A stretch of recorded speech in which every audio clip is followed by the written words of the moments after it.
Texans. Check out the block by Victor Oladipo. Ooh. Oh. Eat that. All right, I'm going to admit to the audience, I didn't see 1 second of this game, so I didn't know it was coming. Yeah, neither did the audience. But your NBA most improved player, Victor Oladipo, gets Cauley Stein, you got to hold that L, bro. Pacers have won 4 in a row. Oh. Bulls at Heat, not many bright spots for the With Bulls. the spin, no dime, and the poke. That's it. Yeah, That's that means it. he did it on his own. David Spin, Waba. Spin, no dime, no dime. finish on him. Poke. Jumping off 2 Finish legs, CC, finishing with 2 hands. He had to. If you try to shoot that ball right there, you're going Watch to get this. it blocked. Bam on the alley-oop from D. Wade. Oh. Heat won this Ooh. one. That's a nice one. Bam. Bam, bam. That's real bam. Yeah, that's his nickname. Look at that. Look at that shot. Oh, look at where his head is. See, I would post that on Instagram if I did that. Have you guys noticed Dwayne Wade since he's gone to Miami? I guess Gabrielle Union's got him on some different diet. He's lost weight in his face. He's trimmed his face. I think it definitely has to do with Gabrielle Union. I don't think it's the diet. Well, I was just trying to get Mama in the show. That's it. I think Gabrielle Union's much happier in Miami.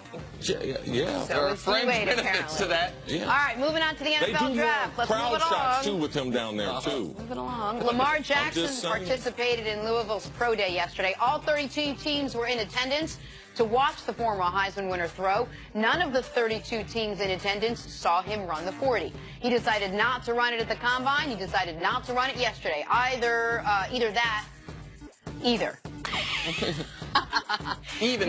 Even though he rushed for over 4,000 yards in college. He explained afterwards his game speed will tell it all and, quote, "You got to catch me first."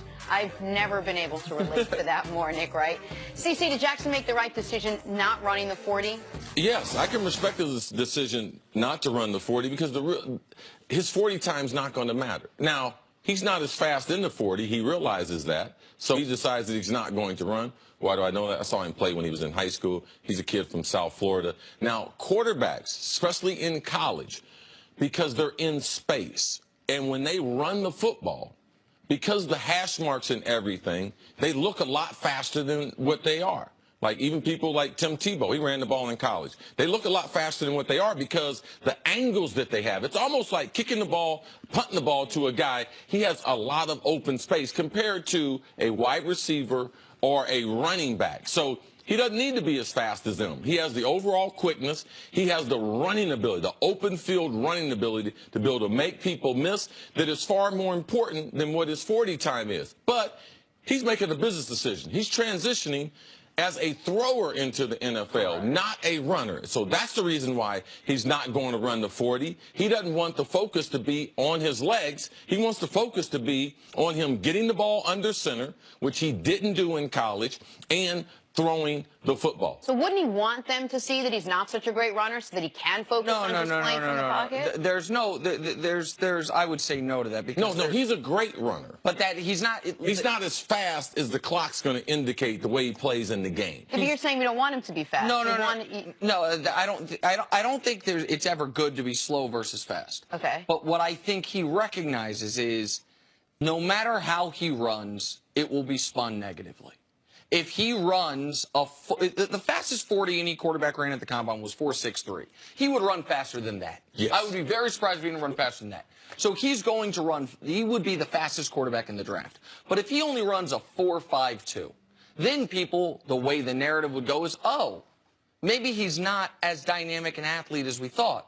And if he comes out and runs a 4.32, people would say, see? This is why maybe he should be a wide receiver. Yeah. He is being damaged in this process by, we talked about this a little bit before the show, by not having an agent. Now, I understand why some players in the draft might say, I don't want an agent, because your salary is essentially slotted, so you're giving up your 3% with no real return as far as financial return. But what is happening to him is a lot of these anonymous sources going against him, I believe, are agents because they don't want to see this be the new standard, that rookies don't sign an agent until after the draft. So they are incentivized to have the story be, Lamar Jackson, see how he fell in the draft? Didn't have an agent advocating for him. With that said, I think he would be better off if there were an agent. I think he is a guy of all the quarterbacks in the draft. Who actually does need one. Right, like if Sam Darnold said, I'm not going to sign an agent until afterwards, I don't know how much it hurts him. Nope. But when there's going to be this much noise surrounding him, I think he could have used an agent. I don't think that will have any effect on how successful he is as a football player.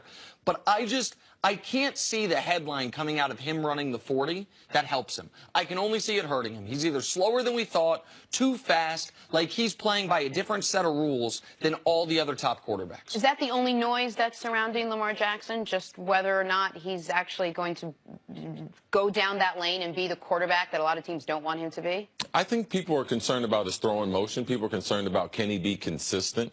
Can he repeat the new throwing motion that he has that is not as elongated as the one that he had in college? Those are all questions. But for me, I remember the last big pro day they had at Louisville. It was for a guy named Teddy Bridgewater. And I like the fact that Lamar didn't run because it allows you to compare Lamar as a quarterback to Teddy as a quarterback. Ran the same offensive system, had the same kind of skill set for guys around him, but Lamar is a superior athlete. Now, I believe the X's and O's, Teddy is superior at that. Now, Teddy was a second-round pick. I believe Lamar is a first-round pick because what he can do in the NFL. I believe his throwing motion will improve. I believe that he will get more accurate with the football, and I believe he will make plays with his legs. I think his 40 time, I think he probably would have ran like 4.52 in the 40. Okay. Yeah, Very I mean, precise. Yeah, I mean he can run, but I like what he did by keeping the focus on his throwing, just like you would do at all the other quarterbacks' pro days. 4.52. That's right around where you think you would run them. No. I'm timed, though, electronically 4.9. 4.9, electronically timed. Electronically. It's accurate. Coming up, of course it's. Look it up, guys. Hey, finally. Go home and look it up. I want you to look up Jenna, his what's 40. your time in the 40 about right Me? 4.62. Coming up, would the Rams be the best team in the NFL if they added OBJ? Let's go out and run. In Jenna's defense, she thought it was 40 feet. Okay, you know In which what? case, I agree. The numbers never.